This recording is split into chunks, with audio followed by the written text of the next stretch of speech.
What up? What up? Hey, Welcome. how's it Going on? going?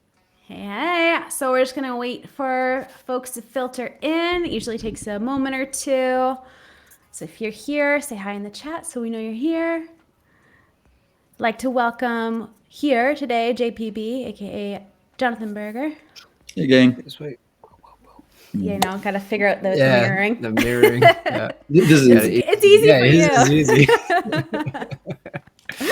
There's actually something nice here, right? I've got like angel on my shoulder and devil on my shoulder, but I'm not going to tell you guys which one's which. Ooh. Yikes. I think I know the answer to that In one. here I somewhere. think we know. I think I know the answer to that one. Hey. Gaff in the house. Yo, yo. The Mem Grays. Shout out. What up? What up? All right. Well, let's get rolling. I'm happy to introduce Jonathan. I don't think you've been on our Twitch before. Maybe it was before my time. But welcome.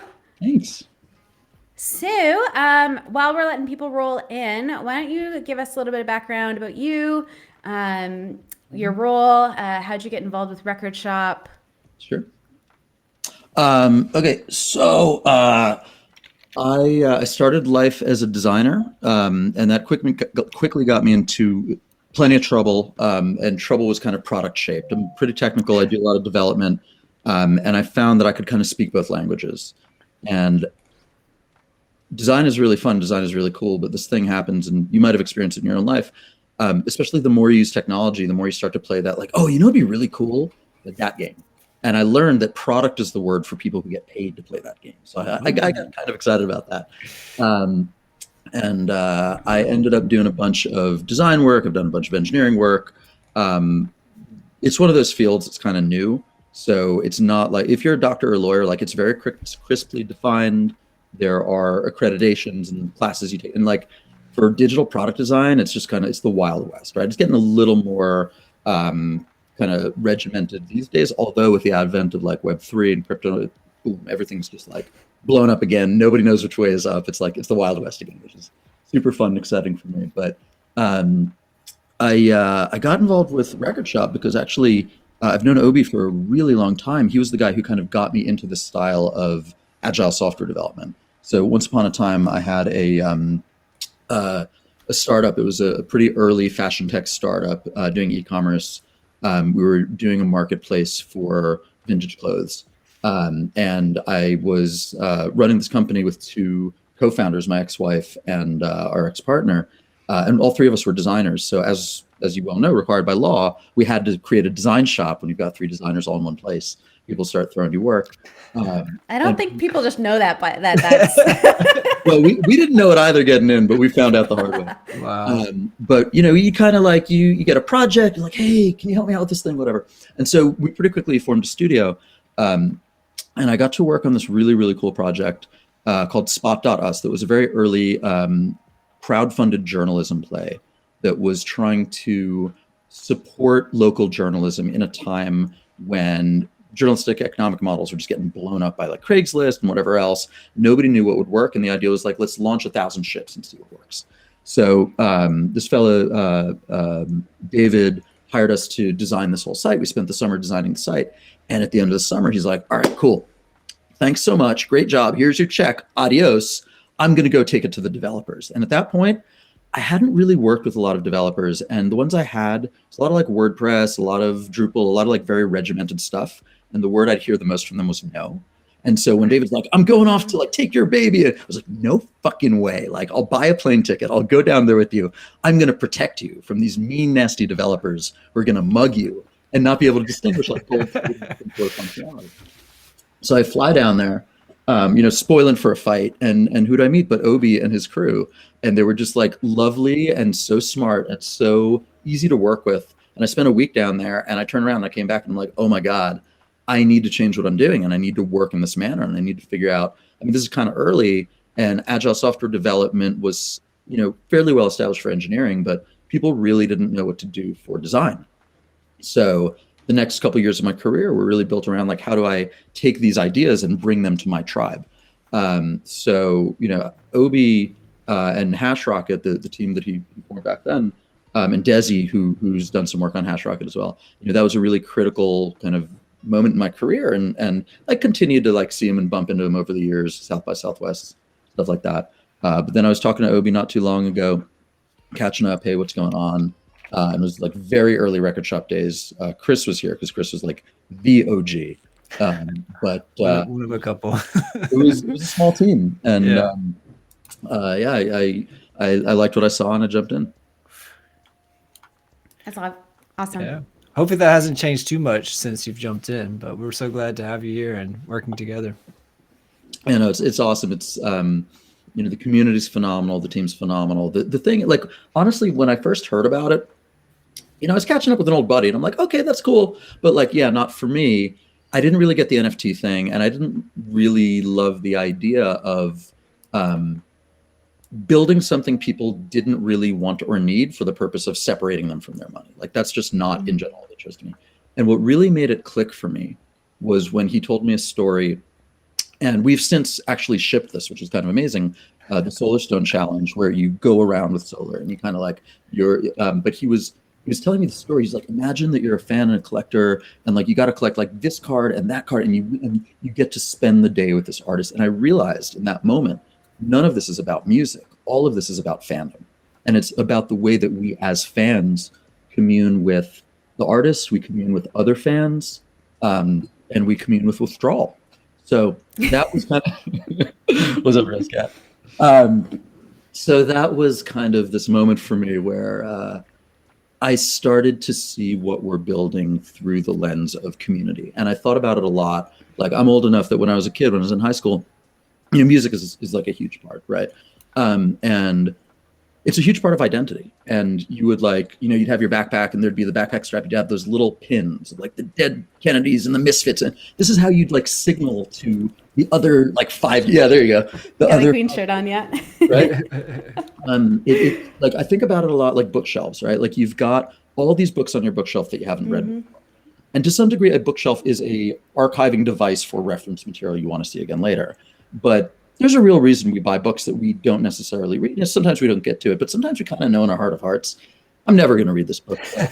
Or I read it in college. I lost that copy. I'm buying it again. I know I'm never going to read it again. But the bookshelf serves another purpose, right? It kind of telegraphs to people who come to my home, here's who I am, here's what I think about and what I value, and here's how I want to project that to others.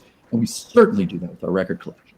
So recognizing that Record Shop could kind of do that in a digital way, and not just like separate people from their money, but take everything that's meaningful and important and like soul fulfilling about that, and making it digital, making it Web3, taking advantage of all the affordances of like what these technologies get us.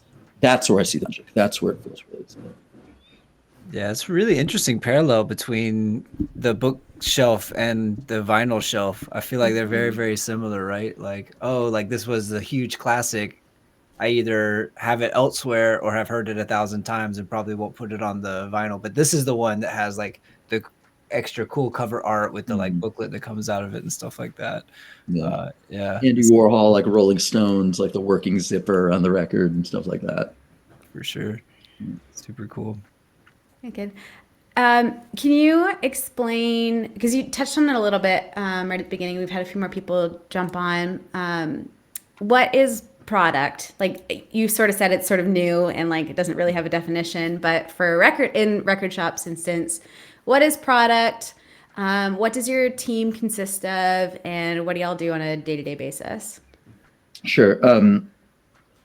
That can be that's like asking a bunch of I'm not even going to go to the religious analogs there, but that can be a very loaded question. Product's funny. Like, I used to run these meetups, and product design. I had an old roommate in college, and she went on. She did graduate work, and she was a fine arts major in college. And she did industrial design. And I'm like, oh, what's industrial design? It's like, well, it's kind of like architecture, but for stuff that's smaller than a house, right? And product design kind of fits into that that zone. And it's like, if you've got a plastic molded toothbrush or a really cool vacuum cleaner, or like any man-made, any human-made object that somebody had to design, like, that's generally product design. And then what happened about 15 years ago is all the motherfuckers at like Facebook and wherever started calling them, like, we used to be called webmasters and then UI designers and UX. And we're like, actually, we're really designing digital products. And we started using the word product design to refer to digital product design. And poor me, I'm running these product design meetups, and I swear to God, every freaking one of them, like, it's a bunch of digital people. There's one person who shows up with like their toothbrush and their vacuum cleaner. They're like, hey guys, let's mold some plastic. And we're like, ooh, Oh no. and we did steal it. But it's really the best thing to describe what we're doing. Like, when you look at all the apps in your pocket and the, God forbid, the screens around your house, like, what are they actually doing for you, right? 50 years ago, 100 years ago, a button was actually a frickin' button. Like, these are buttons, right? And then the things on elevators, where did the word come from? Yes. And a lot of the physical affordances were what drove product decisions, and like, how do we build it? How big is it? How does it feel, et cetera? We go digital, and now we get the benefit, we get the angel on our shoulder of being able to do whatever we want, and we get the devil on our shoulder of being able to do whatever we want. And all of a sudden, being judicious about that and understanding how those design choices are going to affect the user's experience, that really becomes the name of the game. And so I think digital product design is figuring out what is the human experience that you're trying to elicit from a human level, a feature level, a financial, all that stuff, and then crafting something that it makes the best use of the resources available and the outcomes that we're driving towards. That's a lot of fancy highfalutin talk, right? What we do is we try to figure out what should we build. You know, we try to validate it. Is it the right thing? We try to say, how do we know? And then we try to kind of feed the engineering and the build team the right stuff to build in the kind of optimal way, given our team strength and priorities and blah blah blah. Does that answer your question? Yeah, I think so. What specific roles are on your team? Like, I know you've got some engineers, some developers. Yeah, it's definitely flexed quite a bit over the time Record Shop has been around. Sometimes there are many people in the product department, sometimes not.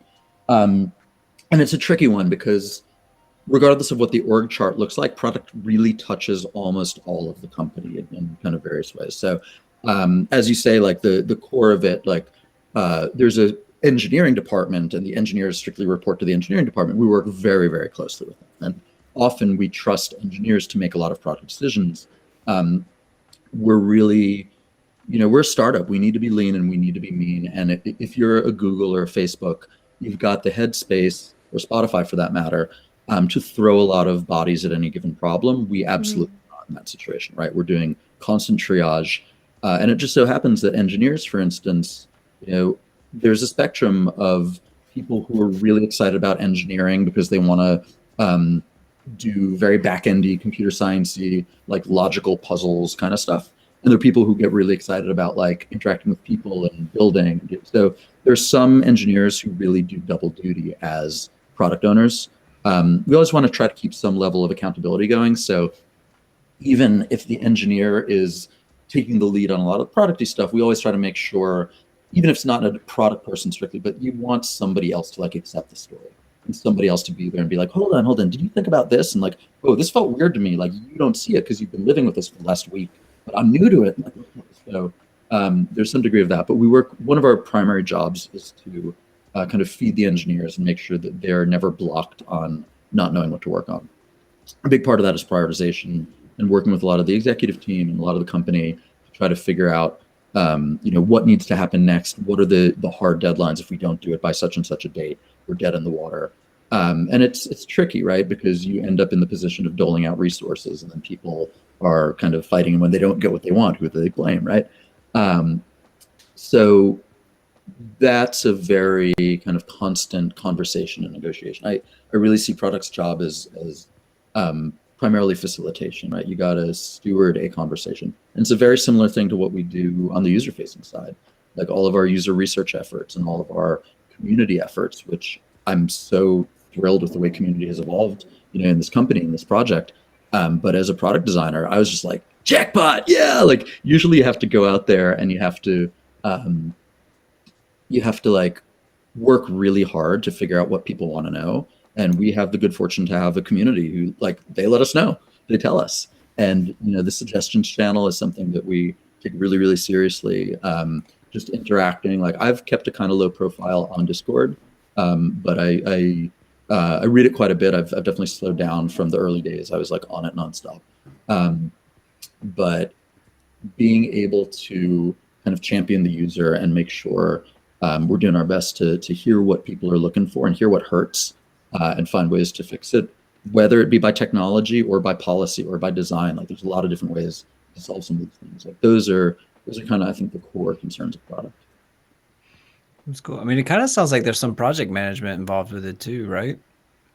But getting back to the religious turf battles, God forbid, the initials are the same, PM for product or project manager. Got you. That makes sense. Some people who take real offense and other people don't really care. But yeah, those logistics of like, can we land the planes on time is a huge part of what we do. My personal philosophy is very much around eliminating homework rather than getting better at homework.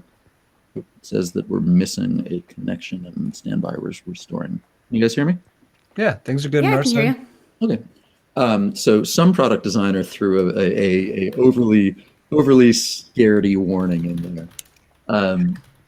But yeah, I mean, just product is one of those fun. I used to help run a meetup for my college, and it was like the alums in tech.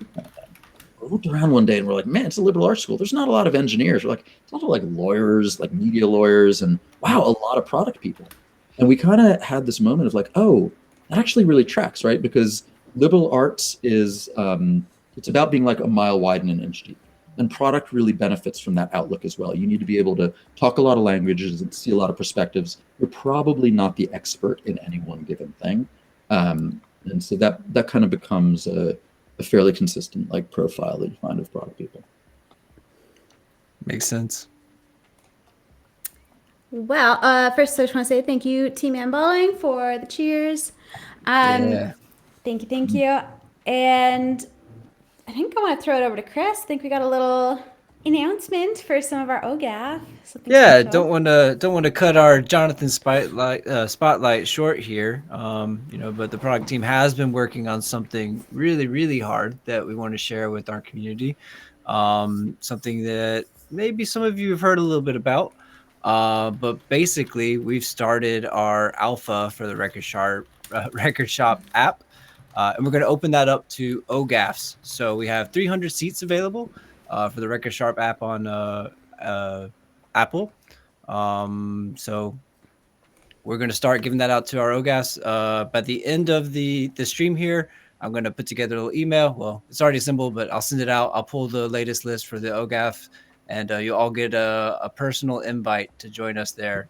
And test the very first instance of our Record Shop app. We're super excited about it. I got to check it out a little bit. It's a really cool way to explore the music that you have in your collection that's quite separate from the website. So I'm pretty excited to share that with you. Do you have any words you want to share about that yourself, Jonathan? Yeah, absolutely. We're super excited about this. It's been kind of a long time in the works.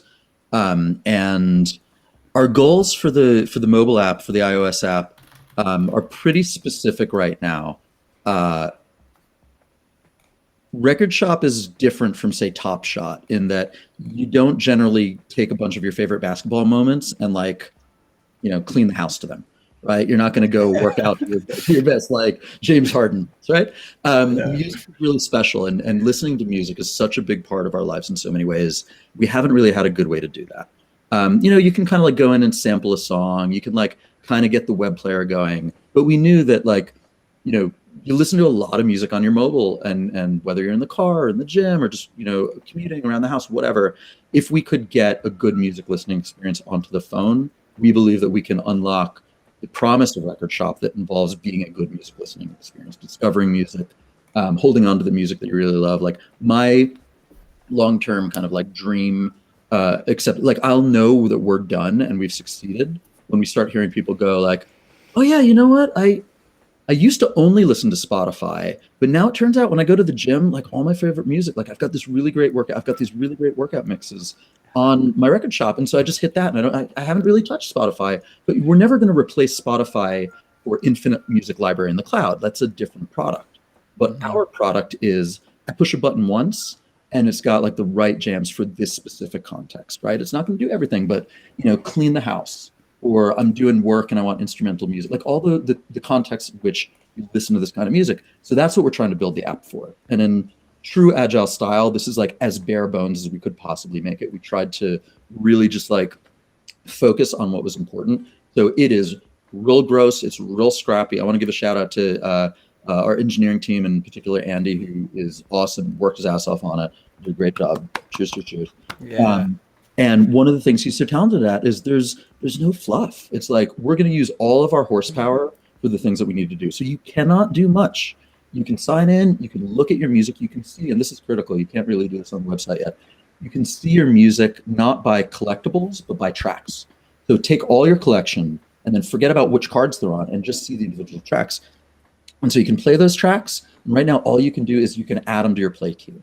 So in time, we're going to have playlists and like all that other stuff. But for right now, what you do is you just go in there and you're like, boom, but you can add them to the queue. Boom, boom, boom, boom, boom, boom, boom, boom, boom. And you've got, an hour of music and you play, and then you're just kind of like good to go. And what our hope is that people use it and like it and find it valuable and find lots of broken stuff and things that they wish were different, because the more feedback we get, the better that we can make it. And this becomes kind of phase one of the mobile app. And I saw, I think it was somebody was asking about Robot Ventures, I believe. Was Robot Ventures, no love for Android. I'm sorry, Robot Ventures. In the spirit of lean and shipping early, we do not have Android ready yet. We are working on it.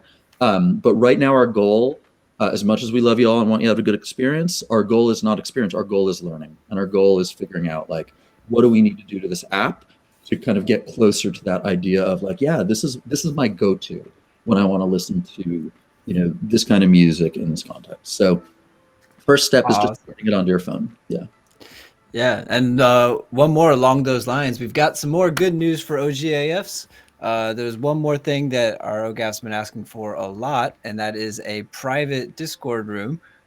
So we are going to start opening that. The main purpose of this at first, we'd like it if you could help us hold to this, will be so that you can give us like a direct line on your feedback for this app. I think it'd be a great way for us all, one, to be united as Club OGAF, basically. But really love any like bugs you find, or enhancements to the experience, or things that aren't working the way you wish they would, or unexpectedly. Be really, really helpful. So yeah, I'm actually going to open that up now. Sweet. Cool. Yeah, he's opening up the room, and right after this stream, Chris is gonna send out the email with the invite. It's gonna ask you to download this app called Test Flight, and then that it'll give you access to the Record Shop app. So it seems a little weird, but it's totally like above board. It's totally above board. I can speak to that for a second. Test Flight used to be a separate company. Apple bought it, but Test Flight's one and only job is to share apps that are not yet in the App Store. So before you go and make it public and all that stuff, you can launch your app via Test Flight to a closed community of testers. So that basically means that if you are in this alpha test, you are, super freaking OG and like part of the family, and we're inviting you into a place that the public doesn't usually get to go to. And you came up with our OGAF alliteration. Recursive acronym. Recursive acronym. There you go. See if our friends can figure it out here. One more thing too, just so everyone knows, with the private OGAF room, we are literally this close to having OGAF integrated into Discord. So if you aren't already, please get your Discord linked to your Record Shop profile where you have your OGAF set, because it will automatically start assigning the role as early as tomorrow. We're working hard to make that happen. Couldn't quite make it happen for today's stream. But yeah, really, really exciting. We'll find a way to make the purple party still happen. That's like a really, really special part to me, at least. I think most people enjoy it. But yeah, I think we can find a way to like introduce when someone new gets added to OGAF. But yeah, just kind of a heads up there. We're really excited to roll this out. And like I said, at the end of the stream, I'm gonna get the email out to all of you so you can start playing around with the app and let us know what you think. Yay! Wicked. Can't wait. All right, on to the main event. Even though that was really exciting, not the main event, just a side bonus for our OGAF. But today we want to talk about what's been going on the product side. So we're going to go through some of our recent blog posts, including the November liner notes, the December report card, and I know JPB wants to talk a little bit about the reorg and what that's meant for his team and what we can anticipate going forward. Also want to mention this is intended to be the first of a monthly series with Jonathan. So not the last time we want to do this. We want to make this more of an open conversation with everyone. So please post any of your questions in the chat. We will make sure to answer those as we go, because this isn't a one-way conversation just between the three of us. We want to take in your feedback, hear what you got to say. Because we love hearing your suggestions. Like Jonathan says, like we do for sure check out the suggestions group in Discord. And this here on Twitch is just another way to connect with us. So November and December, we're going back a little bit, time warp. I can jump into this stuff. So we started, like, I don't think it's any secret that the story about kind of like communications at Record Shop is a story of continuous learning and growth. And we like pretty quickly figured it out. Like we're running so fast that we don't always do a great job of telling everybody what we're up to. So the liner notes, which is just our kind of, goofy name for release notes, was an attempt to say, how do we take everything we've been working on and present it to the public in a format that is digestible and kind of referenceable, right? You could look back, we've only done a few of them so far, but you can look back, you can start to kind of see the growth and evolution of the app, which we of course can see internally looking at like GitHub or Pivotal Tracker. But this is something that starts to draw some connective tissue between like what we're building and how we're building it, what's coming next. So it's pretty retrospective, and we've been a little behind on shipping these. We actually shipped this one and posted it on the wrong medium, blah, blah, blah, who cares? But so we're kind of working our way out of the back end of 2021. And ideally, partially because of this reorg, we'll be able to put the right amount of focus on it and be able to get it out in a more timely manner.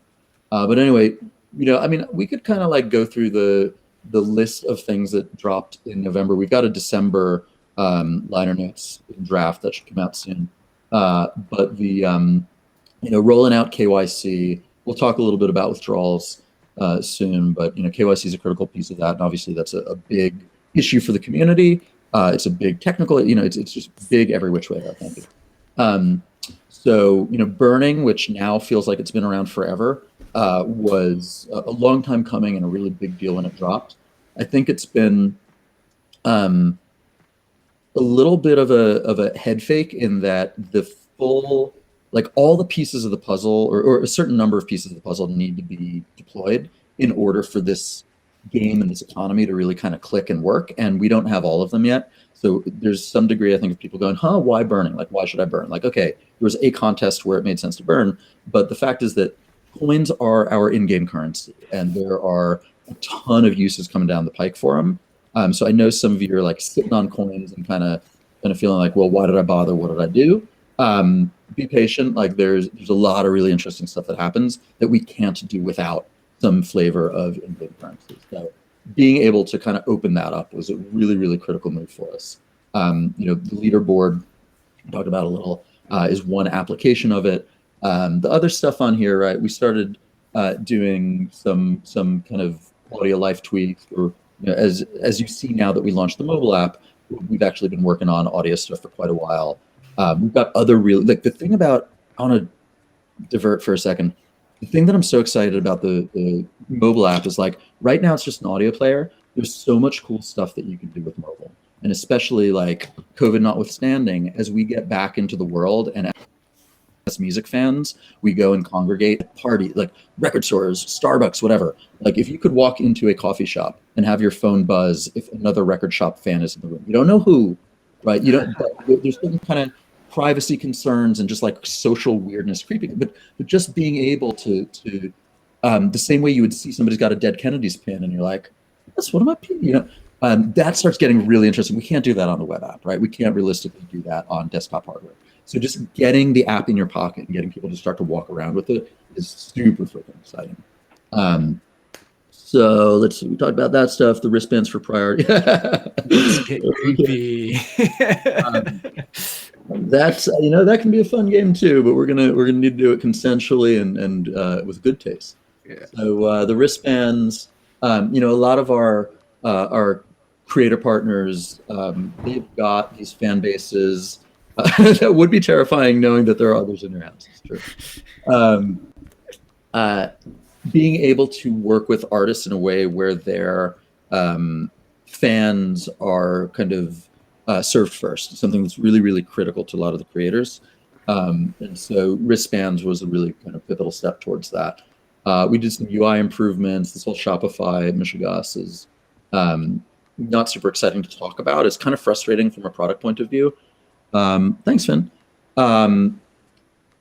Finn said, thanks for the honesty. And just as a general principle, like I think everything we've done wrong in this company have been when we haven't just been like, here's everything. And everything we've done right in this company has been like, hey, we're going to level with you and here's what's going on. And I just see it over and over again. So people get scared. They're like, no, don't release everything yet. But I think the DNA of this company, I think what's so critical about it, and I think why it's going to succeed, and I give a lot of credit to Obi for this, the man cannot dissemble if his life fucking depends on it. Like he needs to tell the truth. He needs to come clean and he needs to be like, dude, we'll fucking work it out, but let's just be honest and like, here's the deal. And that's how I'm wired too. And for some people, like it doesn't, it's too abrupt and too whatever, but like that, it works for me. So that's what we aspire to. And, I'm trusting the community will keep us honest and let us know when they feel like they're not hearing everything that they need to hear. But that's definitely, I think, a core value. All right, so in the spirit of that, I want to kind of breeze past the rest of the November stuff because this is a little in the past and preamble. I want to talk about the report card for December. If, God forbid, I bring home a report card like this to my parents when I was in school. I'm glad we're having this AMA. I want to talk about it.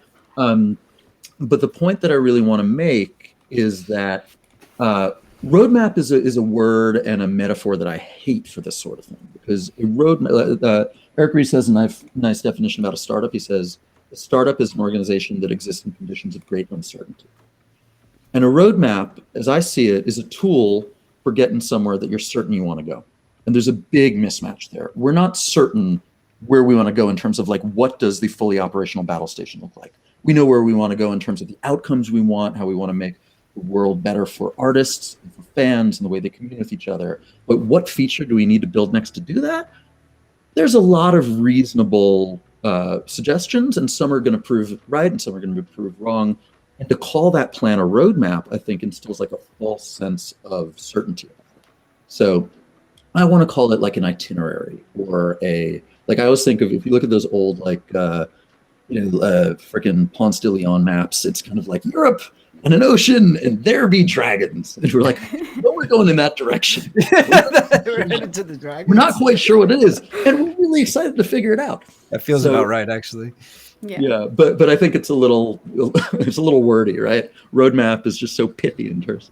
But so anyway, the metaphor I think is a little bit of a red herring in its certainty, and I think you really see that in December. Previous months we had a pretty good hit rate, right? Depending on how you count, you can fudge it a little. We're hitting about 60%, 70%, something like that. And here we like freaking goose egg, right? We're like 10%. But at the end of this post, I kind of take pains to point out, especially coming from this agile software engineering background, we know that the stuff right in front of you, it's irresponsible not to plan that meaningfully. And the stuff a little ways out, you better have a good idea of what's going on. But the further you go down the road, the less clarity you have. And if you pretend you have clarity, or if you spend a lot of time planning in fine detail way down there, it's probably wasted work.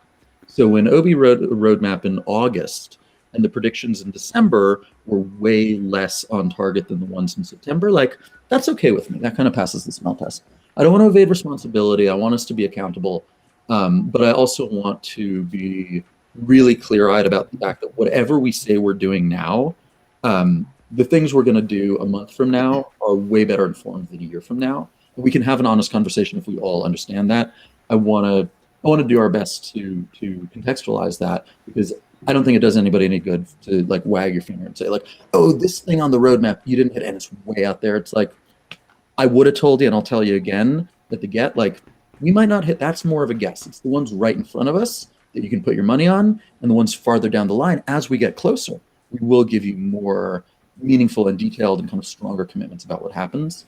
But, you know, at the end of the day, we very much did not hit our stated goals for December, which stinks.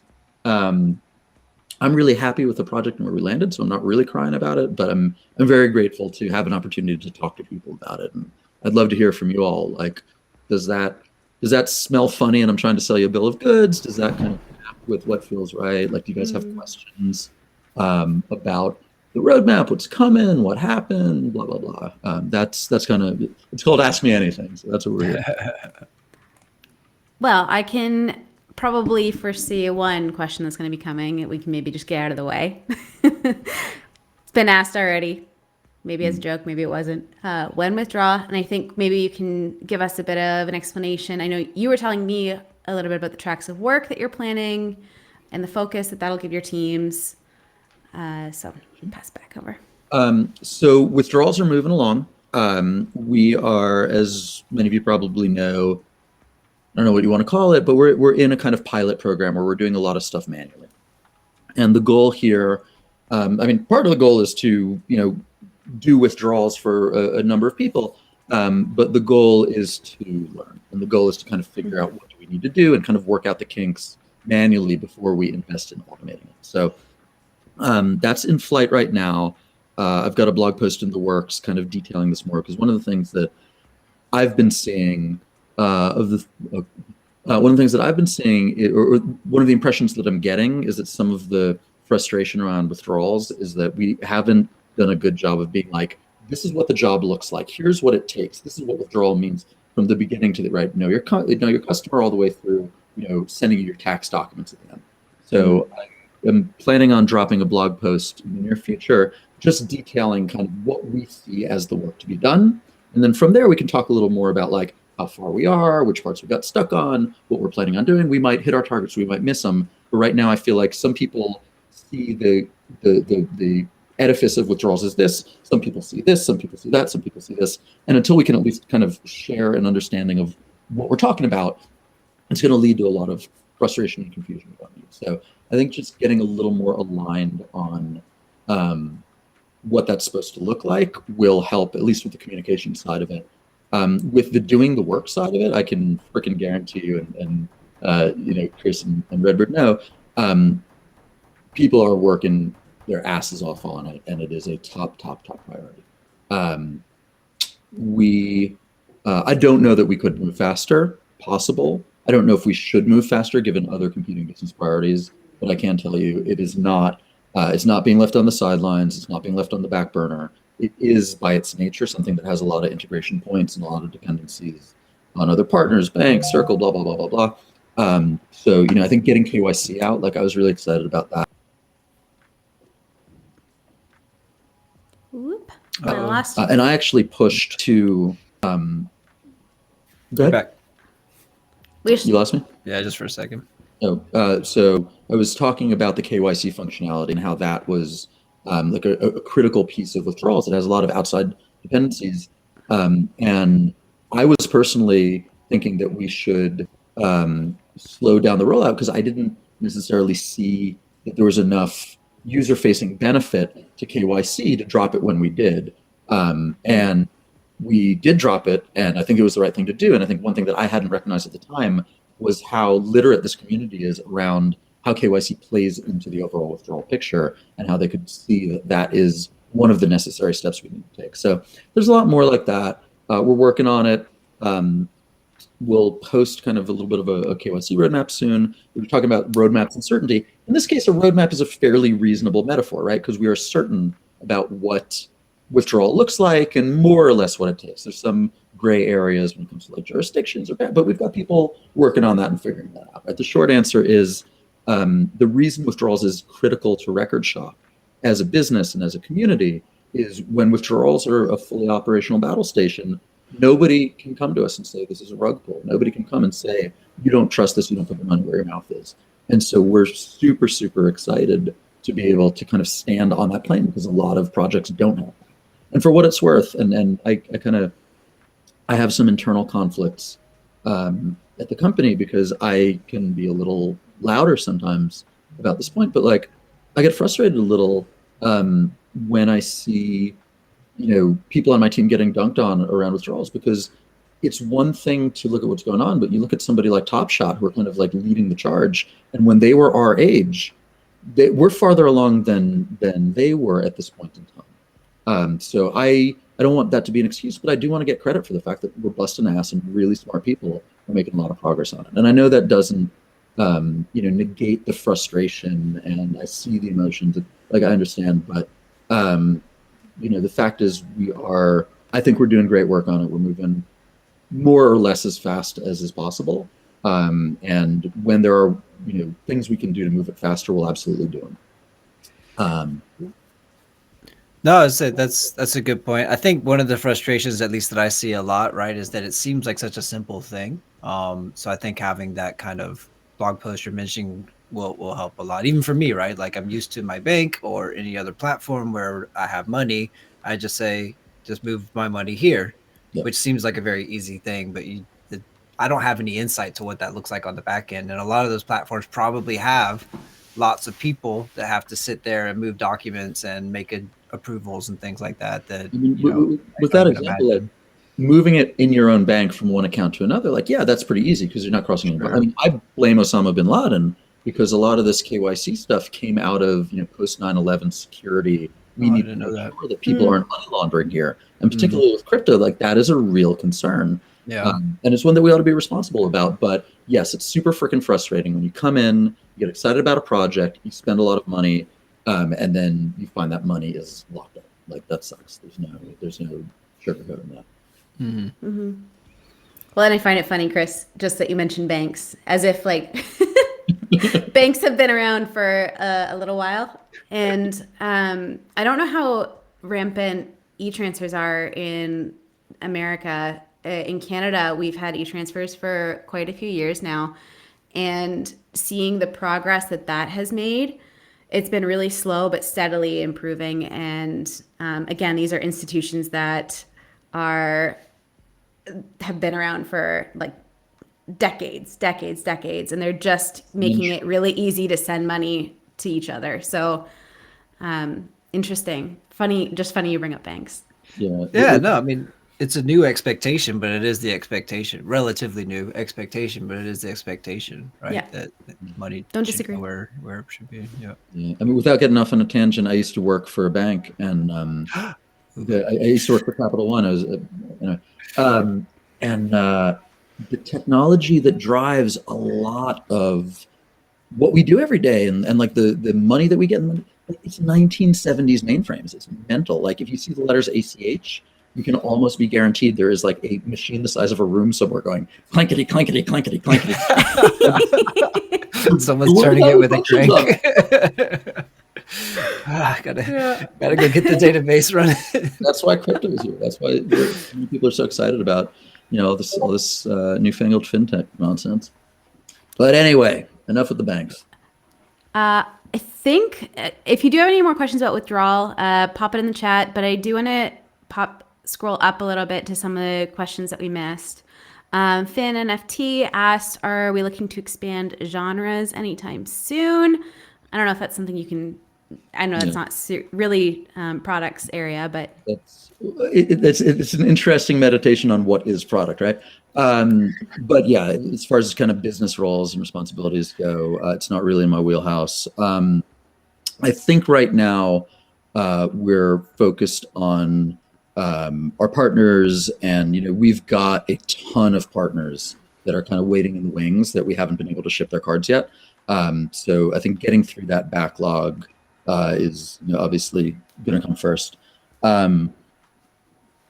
Personally, like I have a long history with EDM. I used to throw dance parties in college. Like I don't know how much I'm allowed to talk about here, but like there's an artist who we just signed who was like my fucking hero when I was in high school and college, and I just got Nice. so hyped up about it. That's awesome.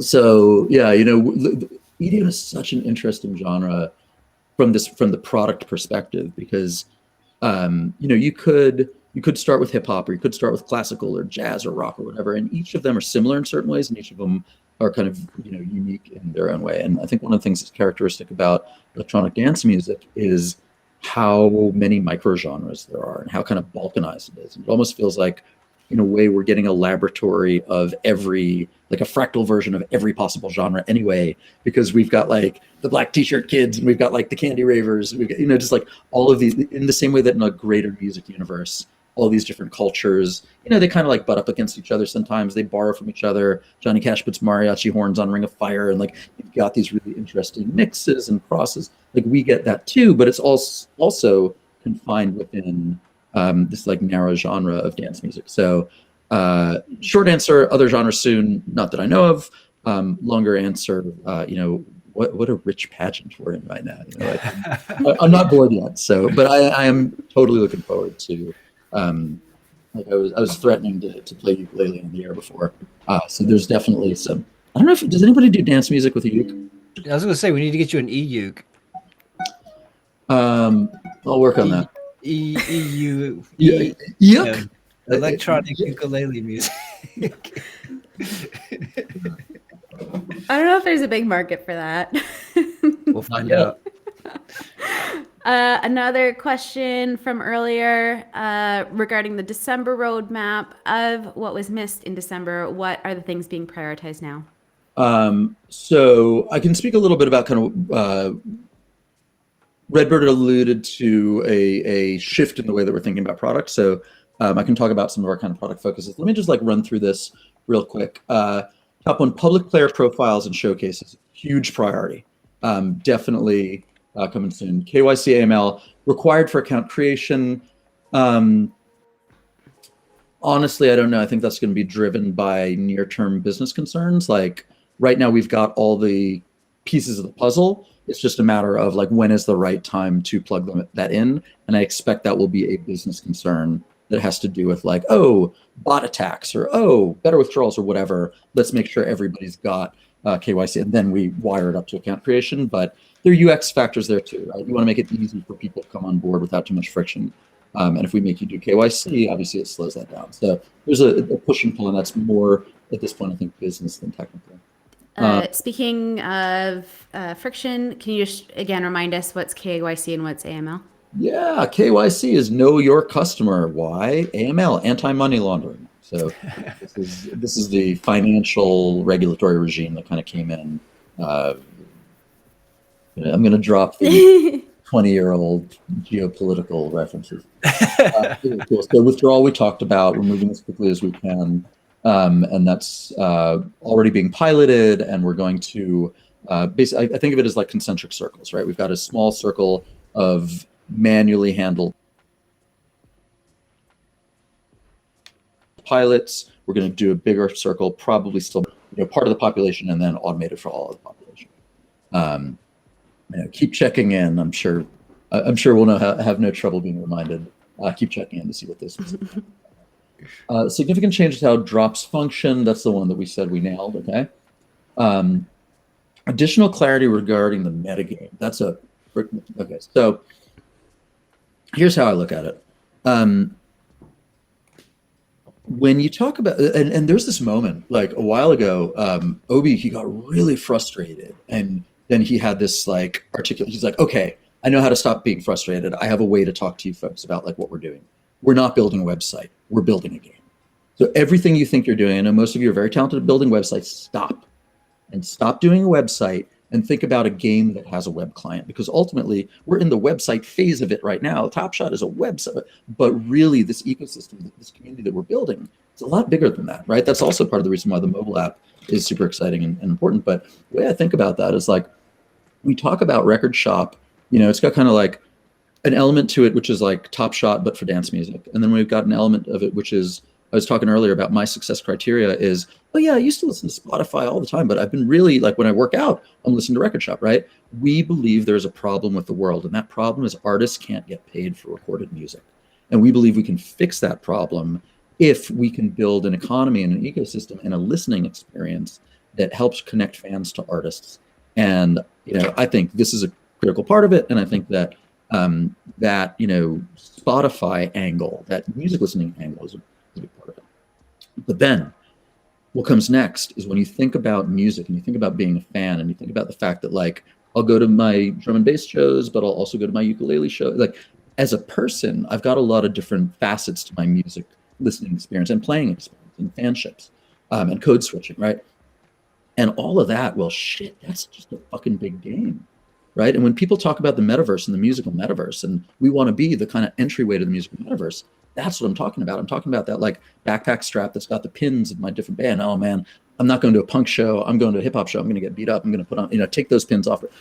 Those kind of things, like that is really an open world game. When you think about Skyrim or Grand Theft Auto, I think of an open world game as a game where there's no explicit win criteria, right? You can just legitimately go out there and explore. Whereas a mini game, which can be a misnomer because some mini games can be quite large, a mini game has a clear and defined win condition. Chess is a mini game. Playing catch could be a mini game. Flipping a coin could be a mini game.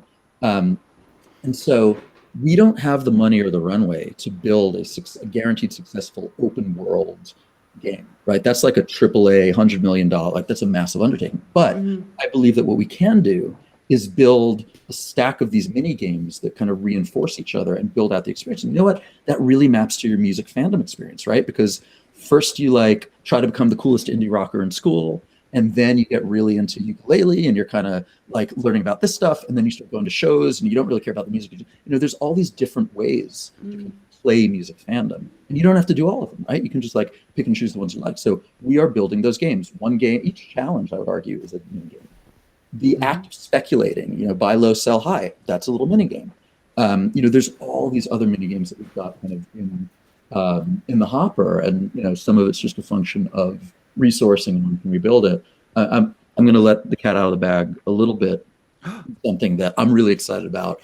We haven't started development on yet, and I'll phrase it with plausible deniability. So I would say, like, once you have Record Shop on your phone, all of a sudden you start getting stuff that you don't have on your desktop. For instance, you get an accelerometer, right? And if you are old enough to remember going to concerts before people held their phones up, and now you go to concerts and people are always holding their phones up. And if they start like moving their phone to the beat, and we start talking about like what do games look like and how does that influence things like leaderboards about like who's the biggest fan, blah, blah, blah. There's so much really, really exciting possibility out there that I want us to build. So when you talk about the metagame, I think that's kind of the broad arcs of it. I'm happy to talk more about it, but maybe I'll park it there. Much more blogging is the next one on the report card. And yeah, we're trying. It's hard. In the reorg, one of the things that we highlighted is we kind of got religion around our marketing and communications function, and really getting a lot more focused and deliberate about how we talk to the community and kind of talk to each other. So I expect blogging will be a byproduct of that. We had talked about doing it in the engineering department. Lord only knows if and when that'll happen, but writing is a good thing, and we will do as much of it as we can. Curation and storefronts. So this is really interesting. This is a big, big ask from our creators, and they really want to be able to kind of bring their catalog onto Record Shop and kind of onto an NFT platform without, like, they love the drop dynamic, but they also want to do other stuff. And I always describe it as like a merch table, right? When you go to the concert, they've got that little table set up, and they've got like a few records. You can get some of them, but some of them you can only get here. And maybe there's the T-shirt and the sign, blah, blah, blah, blah, blah. Like, what would Record Shop look like if you had merch tables for creators? That's definitely on the table, and I expect to see it higher on this list than many other things. Legendary pack drop, I think is probably, I don't see that coming anytime soon. Some of you may know that in the very, very early days, we did these price experiments. And so we sold a handful of common, a handful of rare, and a handful of legendary packs. And I think that just kind of based on what it takes to build out all the stuff, we want to get to legendary organically. Like we're seeing it happen basically only in the context of kind of grand prizes that are really freaking amazing, right? Like get flown out somewhere and have the ultimate VIP experience, blah, blah, blah. If you're like, okay, what would a pack of those look like? I mean, if you want to drop $15,000 on a pack, great. But until we can come up with like a way to put legendaries into a pack that like honors that, and not every legendary card needs to be as powerful as the ones we've seen, but they need to be like in the same ballpark. So I expect we'll get there organically, but I don't see it happening. I don't see it happening in 2021. What happened in 2022? I hope so, but not super soon. In real life events, that's definitely something that's on our radar. It's tough with COVID, right? Because this company is a collection of people who party for a living and throw parties and make other people party. We're really freaking good at it. Make other people party. Yeah, ask Chris about building like massive structures in Atlanta, right? Like we've got a lot of burners in the house. We love in real life events. So we want to do it, and we believe it's really high value for our community and really high leverage for us. It's popping. I really honestly not super plugged into what it's looking like right now, but I'll tell you this, like if we keep on track, I don't know if it'll happen this year or next year, whatever, but like what could you expect to see in record shop in real life events as this becomes just like a fully operational battle station? It's like, well, big ones, we know what festivals look like, right? And small ones, like we know what house parties look like, and we know that if our job is less about music and more about music fandom, and if music fandom is about communing between artists and fans and each other, then all the places you do that in real life, it could be a DJ night at a bar, it could be a party, it could be a rave, whatever. Those are all opportunities for us to kind of come in there. And one of the things that I think we can really leverage is our relationships with artists, and to help kind of connect artists to fans more closely. So if we start thinking about, I mean, there's tons of ways you can do that digitally, right? But you start thinking about the ways that you can do that in real life, there's a lot of surface area for us to facilitate and just make it really, really easy for artists and fans to have awesome experiences with each other, and then to kind of like have this mixed reality thing of like, the reason you're able to get backstage is because you've got such and such set completion, like those kind of things are natural. Natural for us. Exporting to non-custodial wallets. Honestly, it's like definitely taking a back, like all of the things in that bucket, I think take a backseat to withdrawal for now. There's a whole raft of things that we want to do around Dapper and Flow, and there's the next one, right? Integration of flow-based applications. Mm-hmm. We've got engineering teams working on these kind of integrations. Again, because they're integrations, sometimes sometimes a freaking application gets laid up because it's sitting on somebody's desk for 3 weeks. You just have to stop working on it. Like there's a lot of stuff like that kind of stinks. So I don't want to make too many predictions about timing on this stuff. I can tell you that the general class of utility that it provides, this to me is like table stakes, right? This is just being a grown-up crypto platform. We got to do all this stuff. We got to make it easy to move things around, get money in and out, get cards in and out, blah, blah, blah, blah, blah. We'll get there as quickly as we can, but it's not as fundamental to the music side. And I think what we're doing right now is like we've got this little lane of a music artist community fandom thing happening. We're like, right, like keep that thing alive and let it get really freaking roaring. These things don't strike me as critical to that, so they're probably not top priority, but we are working on them. As opportunity presents itself, we'll go for it. And those are very much stay tuned kind of ones. And that gets us to the end of the report card. Sweet. Thanks for the recap. Detail. Love it. Fabulous. Well, everyone's either really enjoying your company and they can't even think of any questions to ask, or they're all tuned out. They're waiting for the ukulele solo. Either one works. Any more questions coming in? Or our stream is not capturing all the questions. That could also be the thing. All right, let me look at the actual stream. Yeah, I'm watching on the actual stream. We do have a very important one from Phileas Foggs. Big question. George Formby or Israel Kamakwewo? I don't know how to say his last name. Yeah, no one does. It's a mystery. Many syllables. The truth of the matter is, I play ukulele like it's a guitar. The answer is Israel. But yeah,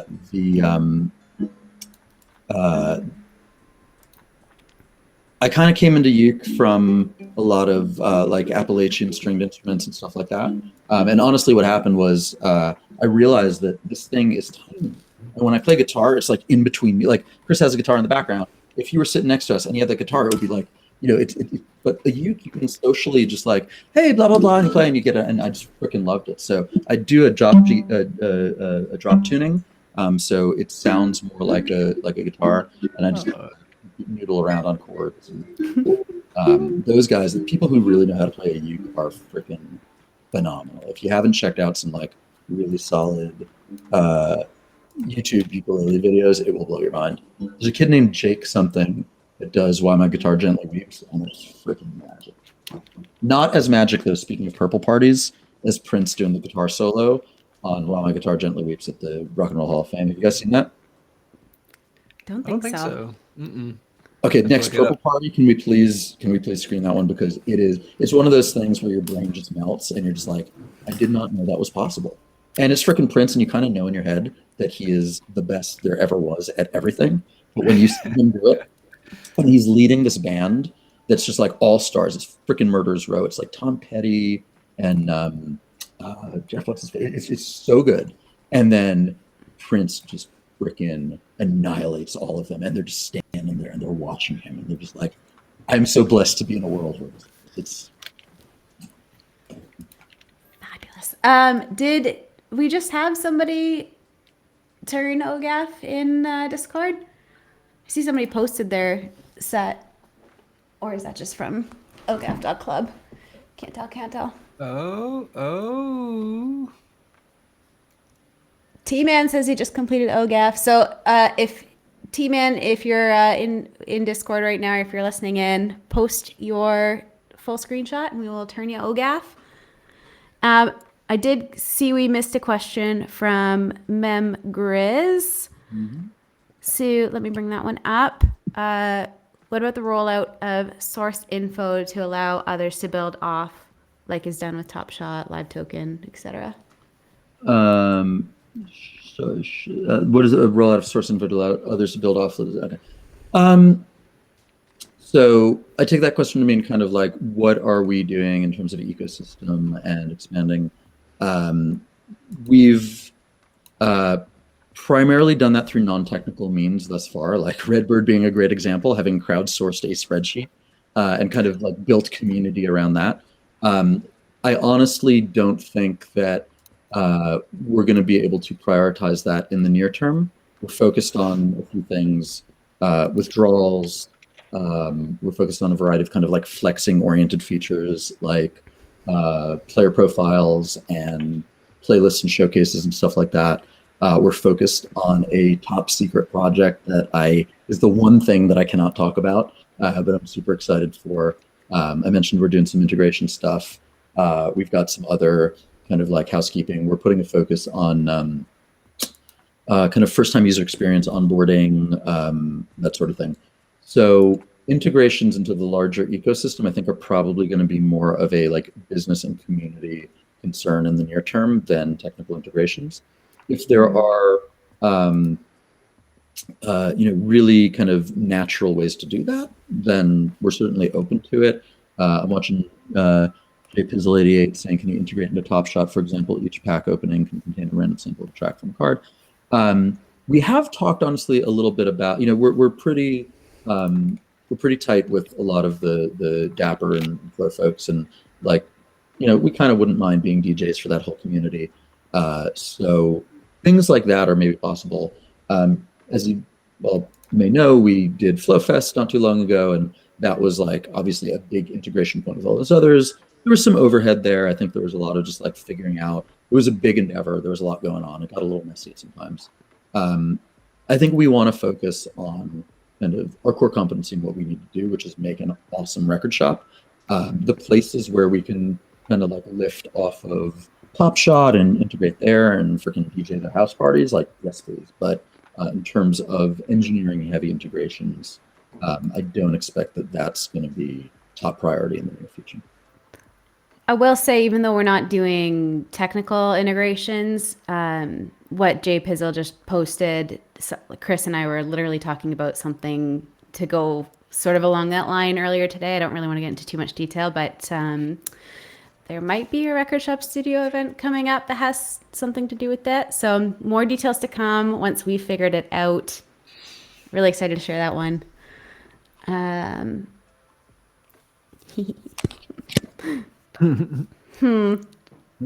Jay Pizzle, you got all I can say is great minds. Interesting idea.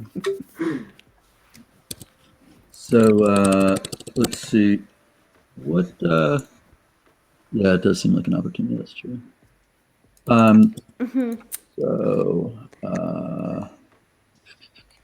sorry, I'm just hopping into Discord for a sec to catch up on something. Yeah, we do have somebody who just turned OGAF. T-Man. Woo-hoo. Big Purple party. Welcome T-Man. I'm gonna drop a little surprise on you guys. I don't know anybody. What? He's purple. Huh? Are you turning purple today too? No, I turned purple a while ago. I just haven't had a chance to share it with you guys. Oh my gosh. Sneaky. Yeah. All right, well we gotta give him the OGAF roll. I gotta get that Two hair purples. You gotta get the clip you were talking about. Oh, the prints? Yeah. Absolutely. I mean, do we have time? It's kind of we could like do something. It's like 6 or 8 minutes. It's not Get like our stream shut down anyway. yeah, it's not a quick gift. It's like there. Thank you, the Reg. There we go. That's the one. Yeah. But we need the actual YouTube link. Yeah, here, let me find it. Somebody posted in there. Sure, we can get somebody who's listening in. Phileas the Reed. There's a thing that happens at the very end, and I don't want to spoil it, but you watch this freaking guitar solo, and it blows your mind.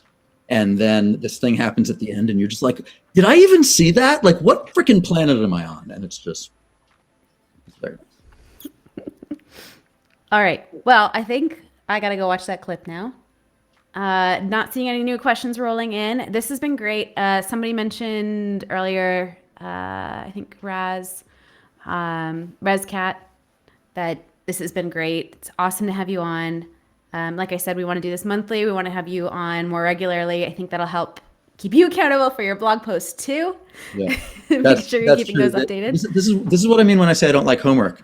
If I just have to do it, it's homework. If I have to like talk to you guys about it, then it's just like what I need to do to show up and have this conversation, and that's just like a nice natural deadline. Awesome. Cool. Thank you very much. Yeah. I Thanks, should have looked Jonathan. up who to go raid now. We got a good number of people here. Well, while we wait, I did just send out the email to all OGAFs, pulled a fresh list for our friend T-Man who just turned 8 OGAF.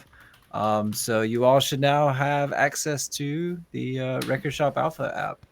Really excited to hear your feedback. Hope you all enjoyed it. I got to play around with it a little bit today. It was so awesome, just like you said, Jonathan, to like see a list of the tracks I have and just play them and add them to a playlist. It was a really nice new experience for the platform. So I hope other folks like it too.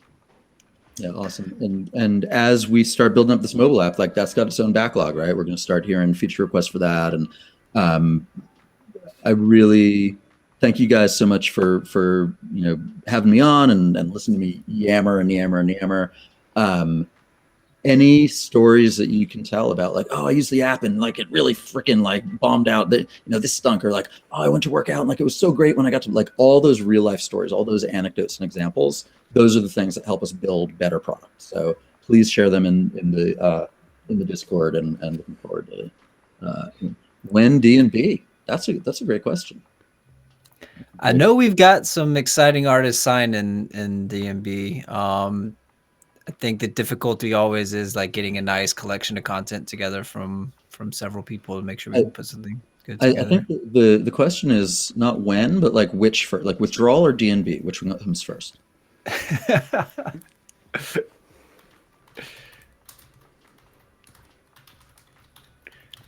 Sweet.